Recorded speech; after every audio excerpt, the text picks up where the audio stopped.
大家好，我係鄺永祥。我喺1969年咧過咗加拿大留學咁就喺70年咧進入University of Alberta 咧就攻讀呢個農業科學。喺74年就攞得呢個學士學位。咁跟住咧我去UBC 咧就再深讀呢個談足營養研究。係1977年咧我攞得碩士學位。咁之後咧我就翻到嚟香港，好慶幸咧我能夠有機會咧進入呢個禽畜呢個行業咁做呢個飼養同埋呢個防疾病嘅工作。喺1988年咧，咁我就頂咗個農場，我就養雞。咁好咁我個農場咧都能夠維持到而家。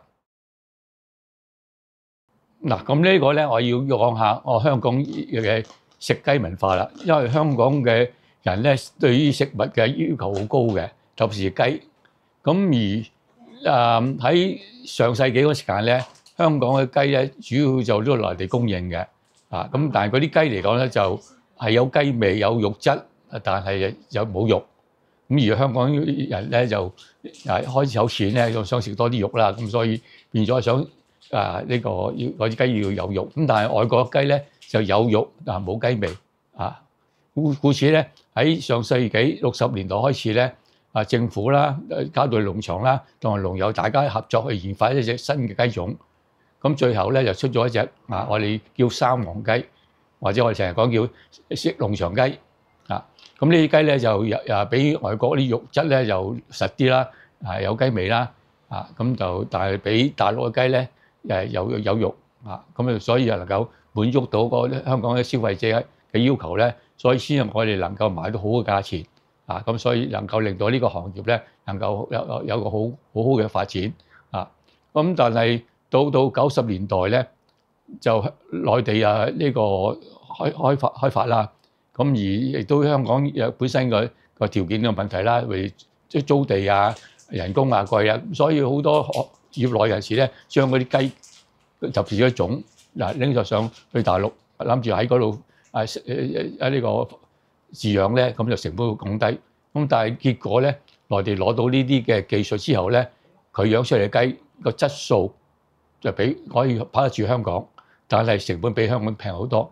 所以90年代末期咧，就好多農場都冇辦法生存啦，因為受到大陸嘅廉價嘅傾銷而當時咧我係漁農處嘅農業諮詢委員會嘅委員，咁我哋大家開會討論啦。如果我哋咁繼續落去咧，我哋呢個行業就冇辦法可以生存嘅。咁唯一可以生存咧，就係我哋能夠研發到一隻新嘅雞種，又可以滿足到香港嘅消費者嘅需求，但咁樣先能夠令到我哋可以生存到。咁所以我哋喺97年嗰陣時間咧，就同大學合作。咁所以我先去開始去了解下究竟嗰啲消費者有咩要求啦。第一，你唔好攞隻咁肥雞俾我第二咧，就可以唔好咁大隻因為食唔晒㗎。第三，佢俾有啲雞味而家啲雞好似冇味喎咁樣。咁所以我哋按照消費者呢三個嘅要求咧，我就建議大學就能夠研發咗一個新品種，能夠達到呢個唔肥又冇咁大隻，又有雞味嘅。咁結果喺01年咧，大學就攞咗雞俾內地試。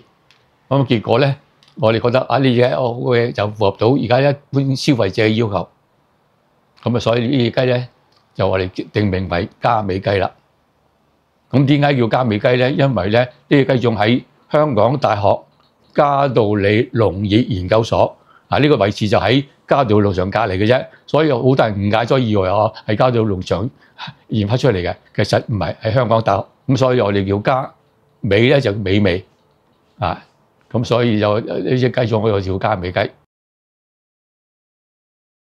因為嘉美雞咧用咗8種唔同嘅雞種配出嚟嘅，所以外表上咧就冇一個統一嘅特徵嘅唯一咧就係嗰個肉質味道就會統一嘅。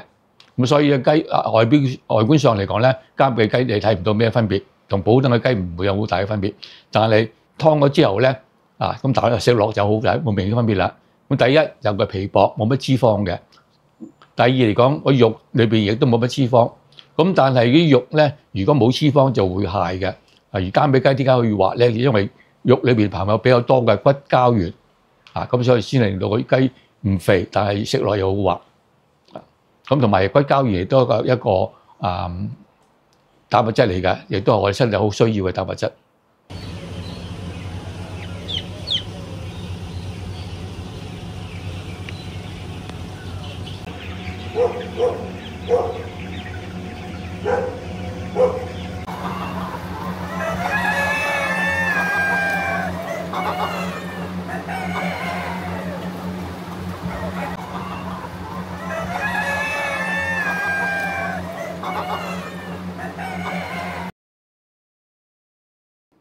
養嘉美雞同養一般嘅生黃雞咧，其實唔係好大分別。時間上都係差唔多嘅，我哋養90日先係可以賣嘅。咁而所用嘅飼料咧，就同普通嘅養黃雞嘅飼料咧有啲分別咧，就係熱能唔需要太高。因為我啲雞唔肥，亦都唔會長好多脂肪，所以唔需要咁多嘅熱能嘅。環境方面咧，無論咩雞都好，養咩雞都好，個環境第一要衞生啦，空氣流通要好啦。而家嚟講咧，我就差唔多1年都唔會入喺農場一次嘅。咁我全靠咧係呢個電話同農場聯絡嘅，特別是我同個主管咁咧就如果喺農場就通常嚟講，日常運作嚟講都唔需要我打理㗎啦，除非有咩問題咧出現啦，咁我先去處理嘅啫。當然咧，我都對呢個接班個問題嚟講，我都好頭痛。而家咧，我農場基本運作咧都係唔需要我理㗎啦。對下咧亦都有呢個農場經理同埋有2個技術員咁樣。大致上嚟講，佢哋一般都可以交落去俾佢哋打理㗎啦。